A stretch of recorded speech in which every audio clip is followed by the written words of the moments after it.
किसान भाइयों नमस्कार। प्याज एवं लहसुन की खेती से जुड़ी कुछ अहम खबरें तथा महत्वपूर्ण जानकारी के साथ समस्याओं के सटीक निराकरण हेतु हम आपके लिए लाए हैं किसानों का हमसफर प्याज एवं लहसुन समाचार।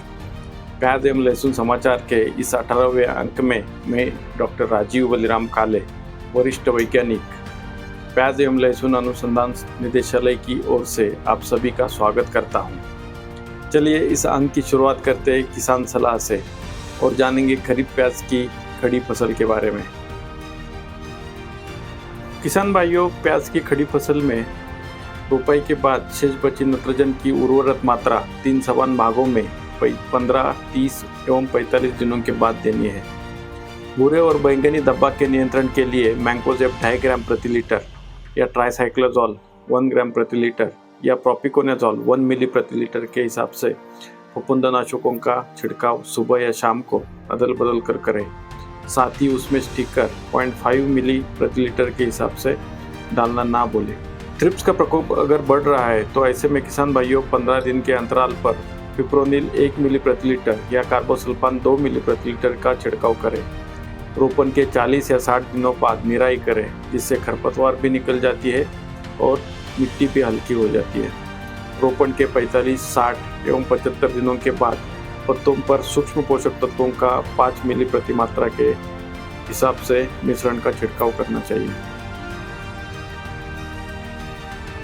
किसान भाइयों, आज की विस्तृत चर्चा में हम जानेंगे पचेती प्याज की रोपाई के बारे में। सबसे पहले खेत की गहरी जुताई करना है, जिससे कि कीट के कोष एवं खरपतवार के बीज सूर्य के प्रकाश से नष्ट हो जाए। खेत की अच्छी तरह से जुताई करनी है जब तक कि मिट्टी भुरभुरी ना हो जाए तथा क्यारियाँ तैयार करने से पहले पिछले फसल के बचे हुए अवशेष एवं खरपतवार बाहर निकाल दें। सड़ी हुई गोबर की खाद या मुर्गी की खाद या केंचुआ की खाद 5 टन प्रति हेक्टेयर की मात्रा से आखिरी जुताई के समय मिट्टी में डालकर अच्छी तरह से मिला देना है। चौड़ी उठी हुई क्यारियाँ जिनकी ऊंचाई 15 सेंटीमीटर और चौड़ाई 120 सेंटीमीटर और नाली 45 सेंटीमीटर हो, इस तरह से तैयार करनी है। चौड़ी उठी हुई क्यारियाँ बनाने की तकनीक टपक और फव्वारा सिंचाई के लिए उपयुक्त है। टपक सिंचाई के लिए हर चौड़ी हुई क्यारियाँ उसमें 60 सेंटीमीटर की दूरी पर 16 मिलीमीटर आकार की 2 टपक लैटरल नलियाँ अंतर्निहित उत्सर्जनों के साथ होनी चाहिए। 2 अंतर्निहित उत्सर्जकों के बीच की दूरी 30 से 50 सेंटीमीटर और प्रवाह की दर 4 लीटर प्रति घंटा रखना चाहिए। फव्वारा सिंचाई के लिए 20 मिलीमीटर आकार की 2 लैटरल के बीच की दूरी 6 मीटर और निर्वहन दर 135 लीटर प्रति घंटा रखना है। रासायनिक उर्वरक जैसे कि नाइट्रोजन, फास्फोरस, पोटैश एवं सल्फर की मात्रा 110, 40, 60 और 30 किलोग्राम प्रति हेक्टेयर की दर से देनी है। नाइट्रोजन की 30 किलोग्राम की मात्रा तथा फास्फोरस, पोटैश एवं गंधक की पूरी मात्रा रोपाई के समय देनी है। शेष नाइट्रोजन की उर्वरित मात्रा 3 समान भागों में रोपाई के बाद 15, 30 एवं 45 दिनों में देनी है। खरपतवार नियंत्रण के लिए ऑक्सीफ्लोरोफेन 1.5 से 2 मिली प्रति लीटर या पेंडिमिथिलिन 3.5 से 4 मिली प्रति लीटर के हिसाब से छिड़काव रोपाई से पहले या रोपाई के समय में करें। लगभग 40 से 45 दिनों के पौधों की रोपाई पंक्तियों के बीच 15 सेंटीमीटर और पौधों के बीच 10 सेंटीमीटर अंतर रखकर करनी है। रोपाई के लिए पौध का चयन करते समय उचित ध्यान रखना है। कम और अधिक आयु की पौध को रोपाई के लिए नहीं लेना है। रोपाई के पहले पौध का शीर्ष 1/3 हिस्सा काटकर फिर रोपाई करें। फफूंदी रोगों के प्रकोप को कम करने के लिए पौध की जड़ों को कार्बेंडिज्म 1 ग्राम प्रति लीटर तथा कार्बोसल्फान 2 ग्राम प्रति लीटर की घोल में 2 घंटे डुबोने के बाद ही रोपाई करें। रोपाई के समय तथा रोपाई के 3 दिन बाद सिंचाई करें ताकि पौध अच्छी तरह से स्थापित हो सके।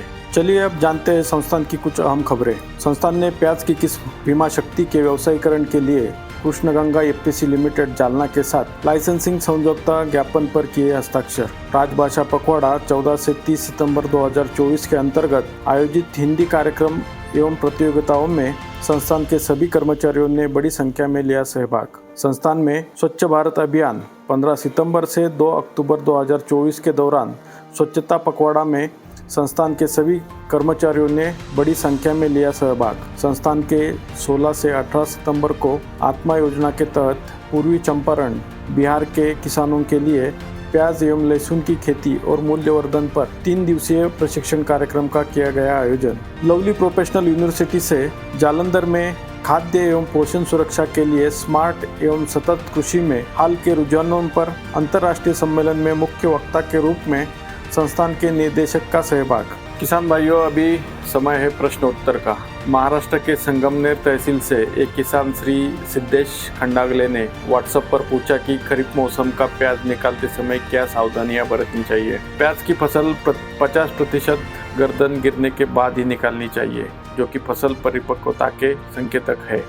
हालांकि खरीफ मौसम में 90 से 110 दिनों के बाद कंद परिपक्व हो जाते हैं, लेकिन पौध सक्रिय विकास के चरण में ही रहते हैं और गर्दन गिरने के लक्षण नहीं दिखाई देते।